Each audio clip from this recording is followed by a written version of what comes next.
G'day folks, here we are, iTelescope.net Observatory, Sighting Spring, official opening. Got Neil Shaw here, Paula Gay here, great guests, Brad Moore, the Managing Director, and we're going to be bringing you a live broadcast today of the official opening, which we're going to have a panel today, just a single live feed. So thanks for joining us, and hope you, even though you're not here with us today on the mountain, you're here in spirit, because you are the community of iTelescope.net. You are the people who we do this for. You are the people who invest your own time and resources and put together the most wonderful network of citizen scientists anywhere in the world today. So welcome. And we are glad to have you here. Great to spend this time with you. I'm going to be taking this out shortly to the lectern. We've got set up where we're going to cut the ribbon and have an opening of the observatory. And then after that, we're going to have the dedication of T27. Neil Shaw, who's here with me today, he's the owner of T27, and it's a wonderful science instrument. And we're going to be talking to some of the team. You're going to hear the speeches and the ribbon cutting ceremony and everything. And I'm going to check back in from time to time. We've got Pete there. Pete, come here, mate. Come here.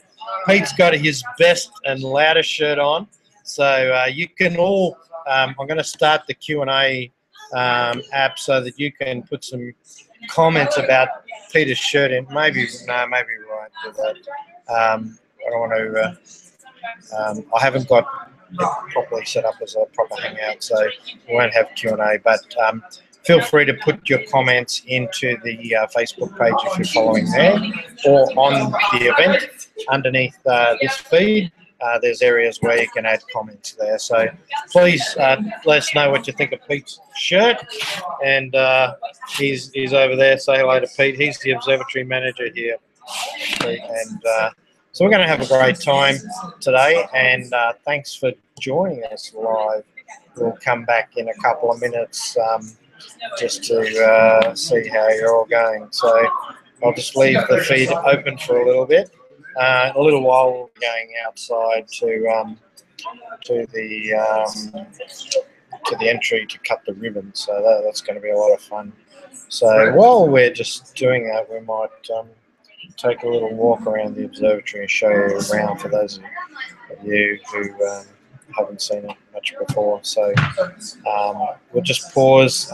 We'll do a call out again. We're due to go live. We are live now, obviously, but official start time is 3:30, so I'll come back in 5 minutes, and we'll do a formal kickoff, so which will be great. So stay tuned.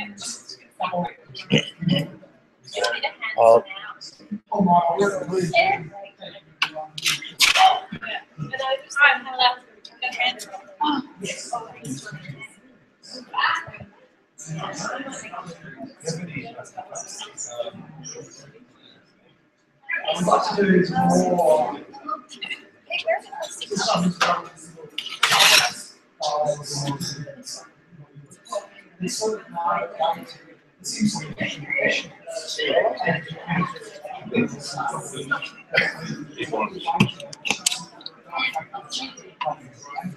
Thank you.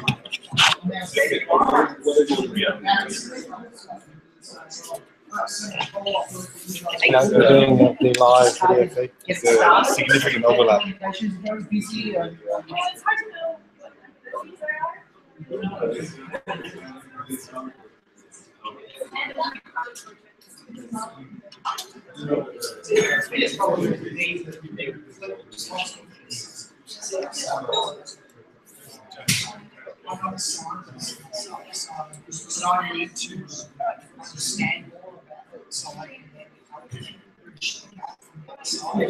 That's part of our drone.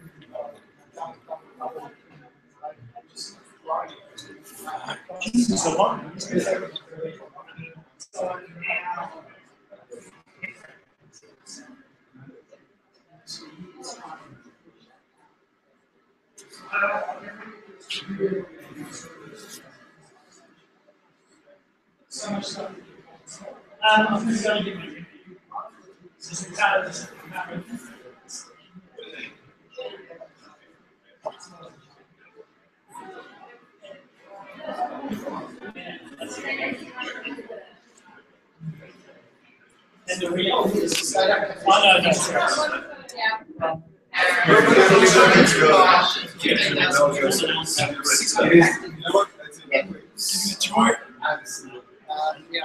Oh wow. Yeah, it's just on 3:30, so 3:27.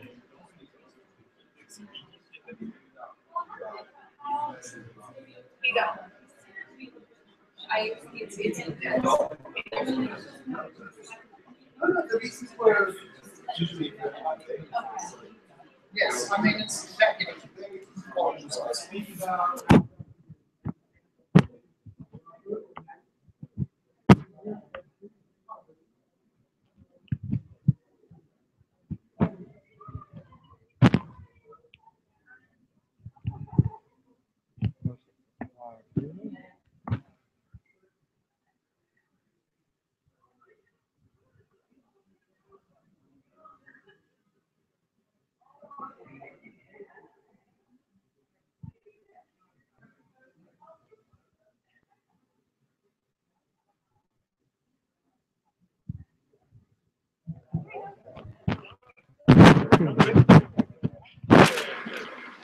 This started 3 years ago. We were in the holiday. Ooh, it's very bright out here, so we can get that one for you as well. It's quite warm here. Sure how we're going to go. So this is where the speeches are going to be. Yeah. Okay. Oh, they just got a whole salt. Yeah, they really have.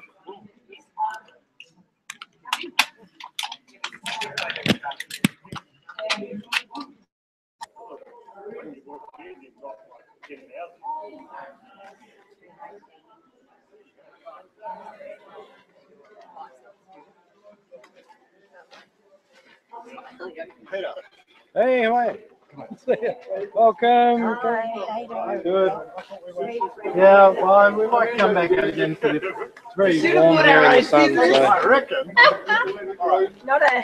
So it's right on the nose of 3:30, folks. So welcome. We're just kicking off now with the official opening of the Sighting Spring Observatory for iTelescope.net. So not the whole observatory, obviously, but iTelescopes.net's presence on the mountain here at Sighting Spring. Very sunny out, so we're going to be cutting this ribbon today. Brad Moore's going to be making some speeches. We're going to have Dr. Amanda Bauer here, who's a super fellow researcher at the AAO, and she looks after the outreach of the AAO as well. Amazing special guest, and Dr. Pamela Gay from the Southern Illinois University, Edwardsville, and also the leader of CosmicQuest.org. So they're some of our wonderful special guests here today. Some of the community on the mountain here. We're having champagne, a little bit of sushi. We've had sushi especially brought in for this special event today. And it's just going to be a great, just about half an hour now today, just to really kick off the opening of this observatory. It's quite a remarkable observatory, as you all know. Many of you are part of the extended community. Now, you use these telescopes all the time, and we wanted you to be part of this special day today on the mountain here with us. So we've arranged for this live video feed to go out today, and I hope you're enjoying it. And please add comments to the comment field. And we've got a number of even the iTelescope observers here who are local in Australia. Sean has flown in from Malaysia for this whole weekend of the Starfest that's on in the town of Coonabarabran here, and the open day at Sighting Spring Observatory tomorrow. So welcome everyone who's watching this online.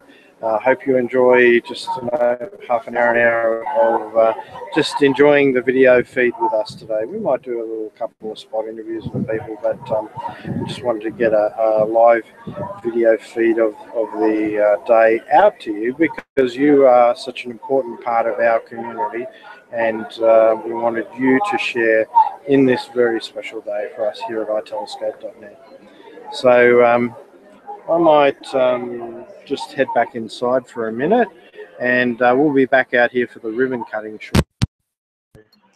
I'll put back on, plug my microphone, and we'll go back inside.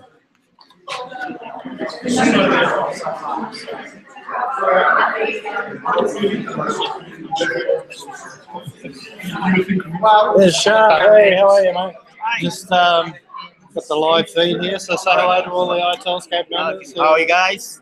Yeah. You're from Asia, me, Shah, Calder over here. Yeah, Calder. Now they haven't been getting out of bed until after 2 o'clock in the afternoon, because they've been on all night doing some important science work, and they've been down at the Coonabarabran Warrnambool Rages Motel. And there's a great little cabin down there with a park out behind, where a lot of amateur astronomers come in and bring their own telescopes from time to time. They often have star parties and things down there, so it's a great little spot. So it was great to see you again. We kind of bumped into each other at the Advanced Imaging Conference in a few different places. So yeah, it's been great to get to know Shah over the last couple of years, and participating in a few hangouts with him. So what's been the highlight of your trip so far? It's been great. Yeah? Great, really great. The sky has been fabulous for the last 2 days. Yeah, that's right. Is this your first trip to Australia, or have you been here before? Been here, not here. Yeah, First time here. First time here. Yeah, that's cool. All right, so thanks guys for coming and joining us today. We're going out and... Pete wants to wait a few more minutes because there's a few more guests to arrive. So. Cool. All right. Well, we're going to do it indoors now. It's very warm out there. So. Sorry? We just set the tripod up here. Yeah, one of mine's just the microphone stand for this. So do you want to move your stuff in here? I'll bring Because I'm it going to stand basically... Yeah. Do you want to do it in front of the plaque, or so that I can get the plaque in shot? So I'll put the stand here. There we go. So we're just going to pop you down here for a sec, guys, and just going to get the tripod.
Testing 1, 2, 3.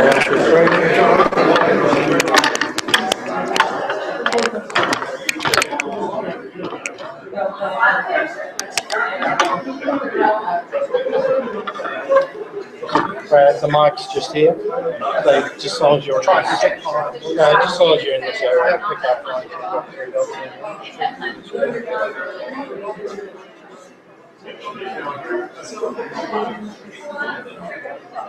Are you ready to go? See Pete, see if you can move this. I want to hear lots of loud, lots of comments about Pete's loud shirt. Don't forget.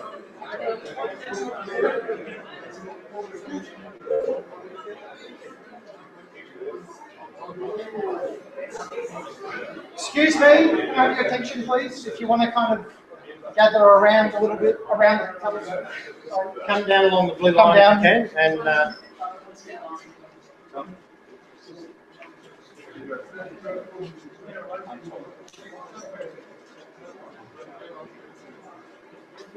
everyone here. Well, it's a bigger turnout than I expected. There's Pete. We good to go, Pete? Everyone's here? Well, hello and welcome to the iTelescope.net Observatory. My name's Brad Moore and I'm the Managing Director of iTelescope. And if you haven't already, grab a glass of champagne and there's some sushi in the back there. So please go and get some. We're here today, this afternoon, to officially celebrate and dedicate the iTelescope Observatory and the BCL telescope. The observatory was actually due to be officially opened in early 2013, but because of the bushfires, we had to delay it to the 50-year anniversary of SSO. So we're here today to celebrate this. For those who don't know, iTelescope was established in 2014, and we're a not-for-profit, public accessible astronomy service providing access to about 15,000 users across 68 countries. We have currently about 27 telescopes on our network across 4 observatories in 3 continents, and so far we've clocked up about 78,000 observing hours so far. Firstly, I would like to thank the benefactors who generously donated funds to build the observatory: Nancy Rosner, Carl Tubbs, Peter Van Woodski, Russell Duncan, Andrew So, Mark Johnson, Peter Lake, and Arnie Rosner. I'd also like to thank the builder, Jason Newton, who constructed and engineered this amazing observatory. Our gratitude also goes out to the ANU, RSAA, FNS, and the AAO, who have graciously assisted us in so many ways here. Without their wonderful help, we probably wouldn't have all these telescopes installed. I know there's so many of you who have helped us out getting the telescopes actually into the building. So once again, thank you. I'd also like to thank the members who have provided telescopes and this allowed us to provide this global service. Neil Shaw, thank you. He's the owner of this BCL 27-inch telescope. Peter Lake, the owner of a half-meter telescope in New Mexico, thank you. Arnie Rosner, Christian Sass, Stefano, Peter Janweski, John Strong, Gordon Mandel, Carl Tubbs, Rob Solomon, Andrew Harrison, and Augustin from Astrocamp in Spain. So thank you. I'd also like to extend a special thank you to the iTelescope staff who have worked tirelessly around the clock. Aussie Pete, where are you? The Hawaiian shirt. Thank you. Still working. Here's the observatory manager. Aaron Jenkins, the general manager. Georgie Henwood, finance and administration. Jeff Woods, the software and development and technical specialist. And Peter Lake, our education and outreach manager. And Lars, our telescope hardware guru.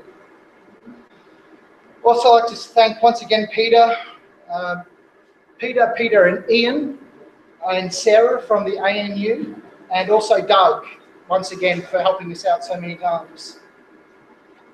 Also, a big thank you to all of our members and subscribers. Without you, none of this would actually be possible. So we're a membership-based organisation, and everyone contributes a bit of funds to make this actually work. I would like to introduce you to our 2 special guests who will be here today dedicating the observatory and the BCL telescope. Dr. Amanda Bauer, the Super Science Fellow with the Australian Astronomical Observatory, known for her research in galaxy evolution. Amanda is the astronomy celebrity here on the mountain and is widely known for her public outreach and her world-famous blog and her ukulele and singing skills. Maybe you'll see some of that tonight. Dr. Pamela Gay has flown halfway around the world to be with us today.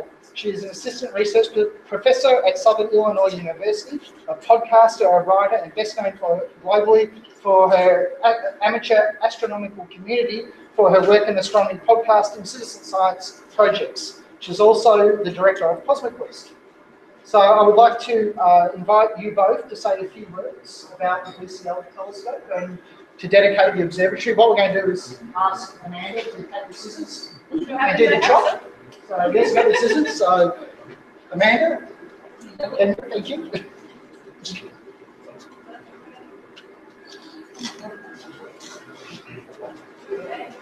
Ready? Got your cameras out? We've got it? I'm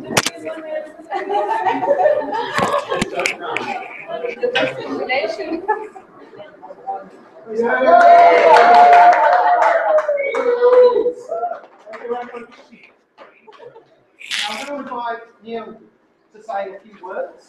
He has provided this information. So, Neil, okay. Hello, so my name is Neil Shaw. As Brad said. I'm the CEO of Options Group of companies whose funding has made this beautiful instrument possible. And it gives me great pleasure to be able to actually dedicate this particular instrument to three wonderful lady astronomers who have made fantastic contributions to science in the past and now. So Jocelyn Bell, Henrietta Leavitt, and Annie Jump Cannon. So these people are fantastic. When I was doing my masters, I was coming across these names quite a lot, and I felt that they really weren't necessarily being represented in a way that I feel that perhaps a similar position if a male had made those similar discoveries. So it gives me great pleasure to be able to actually try to write some of that book and put some of those questions in people's mind as to why that may not be the case. So I would like to certainly thank, first of all, in order to make the facility possible, I'd like to, of course, thank Brad for being able to, it's been a fantastic guy to actually arrange so many things that need to be actually done. This facility is just fantastic. And of course, Aussie Pete, who also makes such a facility possible. And it's wonderful, so thank you guys. I would certainly like to thank Peter V as well for once doing a very crucial save, which we won't go into, but thank you very much for that. That was pretty good. And of course, certainly Peter for doing lots of other stuff in the background, which allows us to be able to have this reception today. It gives me great pleasure to invite Pamela and Amanda to actually officially open up this telescope. And yes, I agree with Brad that Pamela's come from a long way to do this opening grand ceremony. I thank her for that, and I would like her to invite her to make some words about VCL. And I would certainly like to also thank very much Amanda for being the local representative here, for being also a co-opener of this facility. And I hope that many people will actually have a lot of fun out of making either scientific discoveries through this instrument or just having some fun with it, just enjoying science.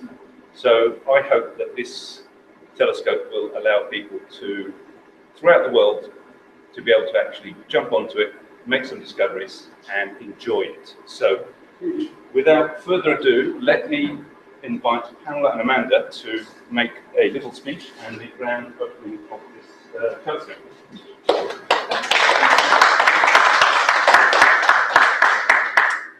When Neil and Peter invited me to come out, I was thrilled at the honor, but I didn't actually know initially what they were going to name the telescope.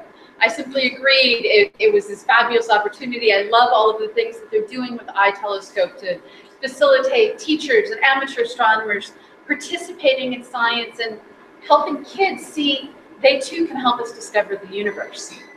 And then after I'd agreed and begun preparations, I found out the name of the telescope.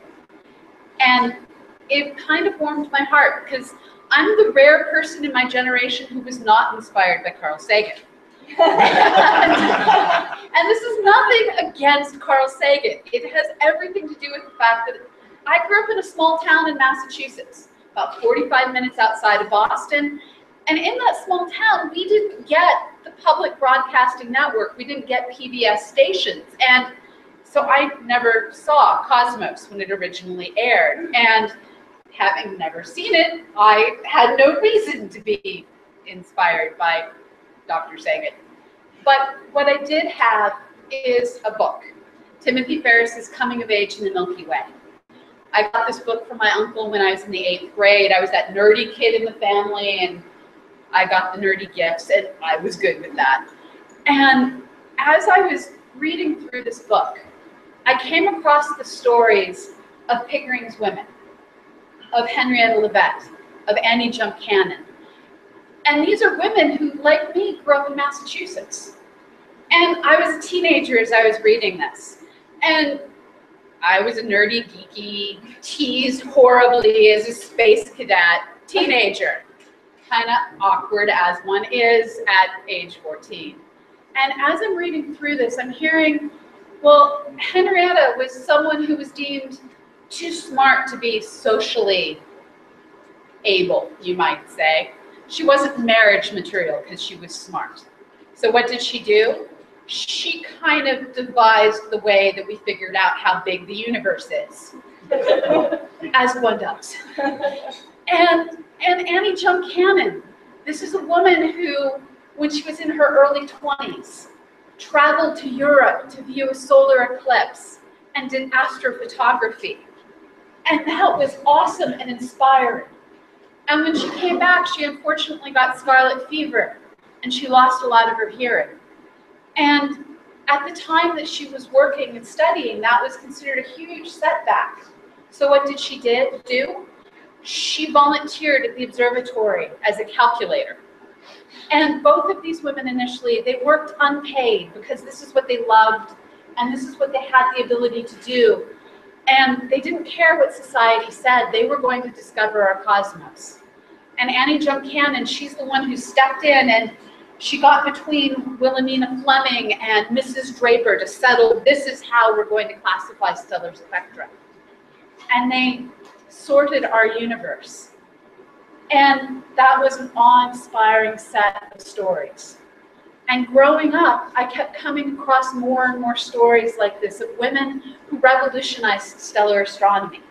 Later on, I'd learn about the contributions of Jocelyn Bell when I was in university, and one of my professors was doing this fabulous imitation of her Scottish accent and the Texas accent of her advisor, and what it was like for them when they were discovering pulsars, because there are audio recordings of this. Now the thing is, she was another woman who made amazing contributions, who's written and is in the books as a source of inspiration. But when you read through science, this is going to sound horrible, but I was grateful in a way because my last name's Gay and none of these women had anything named after them.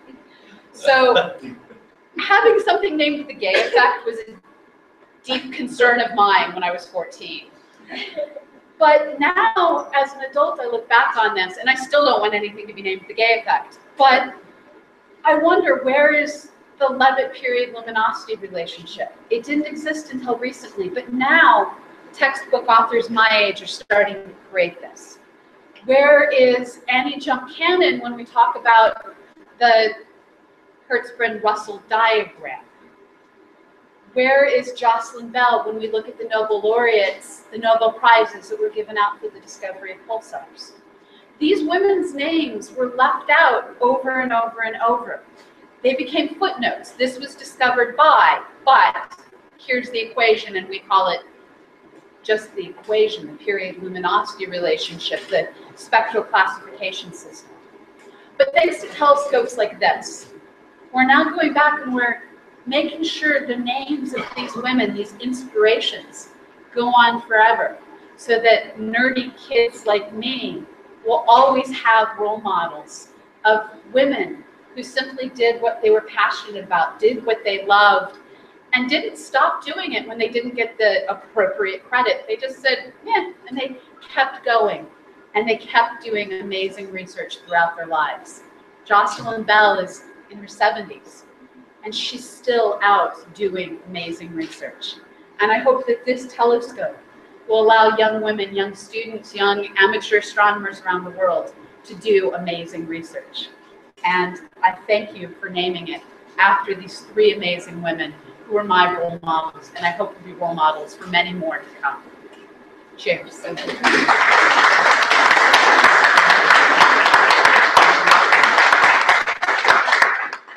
was wonderful, and I have to agree completely that being in the professional community and seeing so many of my peers, so many PhD students coming through undergraduate studying science, there's a lot of women now, but there are so few that go up into the senior levels, and it just means that there are fewer and fewer role models and fewer women for us to look up to and have as mentors. So having a broader community, not just me shouting out saying, but there were women doing it, but having a broader community, having men, having the amateurs, having everyone coming out and saying, yes, we should give credit to women throughout history and currently for what they're doing. To verbalize this and make it very visible for everyone is a fantastic thing to have, which I much appreciate. And I really am looking forward to this telescope fitting into the Eye Telescope network, because I think it's been such a fantastic example of how to harness the enthusiasm of the amateur astronomy society. It's a wonderful thing to see and participate in, and I really look forward to having that be used through education programs and outreach, and how I can help with the AAO to facilitate those sorts of things. So I really hope that in the future we can do this together, and I think it's just a fantastic activity, a fantastic effort. So thank you so much. I'm very honored to be a participant in this effort. So thank you. Thank you. I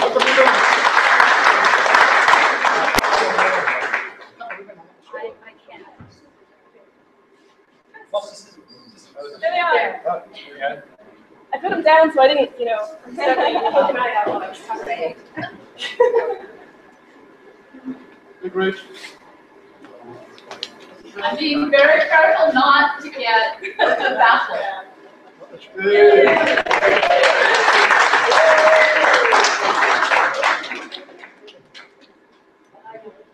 Thank you. Please enjoy whatever items. Thank you all for coming this afternoon. Really appreciate it. Thank you all. Thanks, Will. Thank you.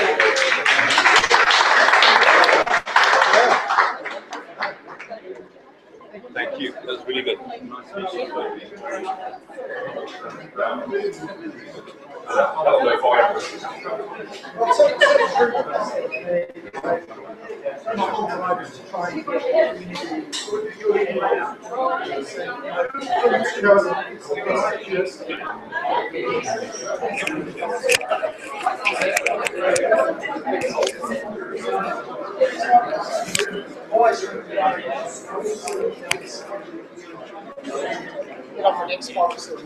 Yeah, exactly.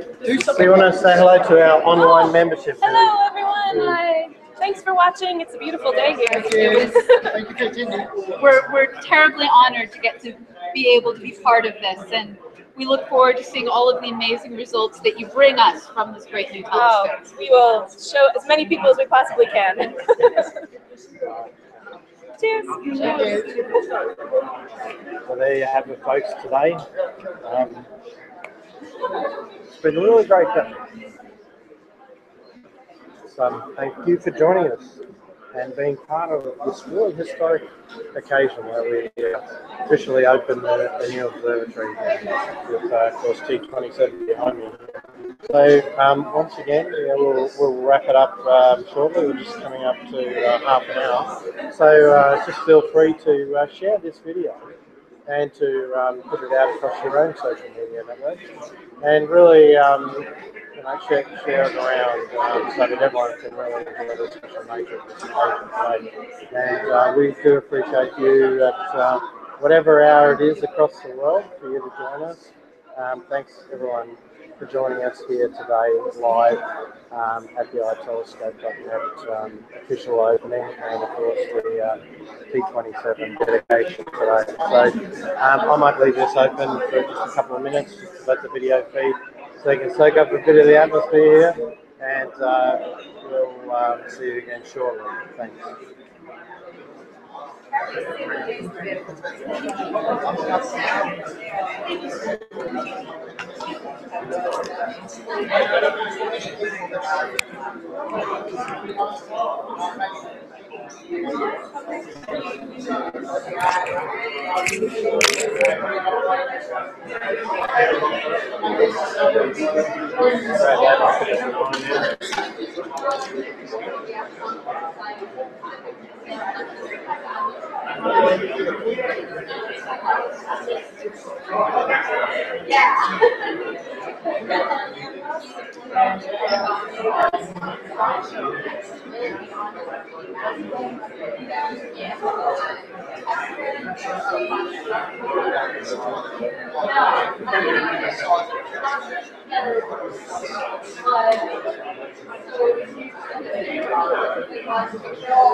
No, in this direction.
Okay, folks, going to sign off now. Thanks for joining us today. Clear skies.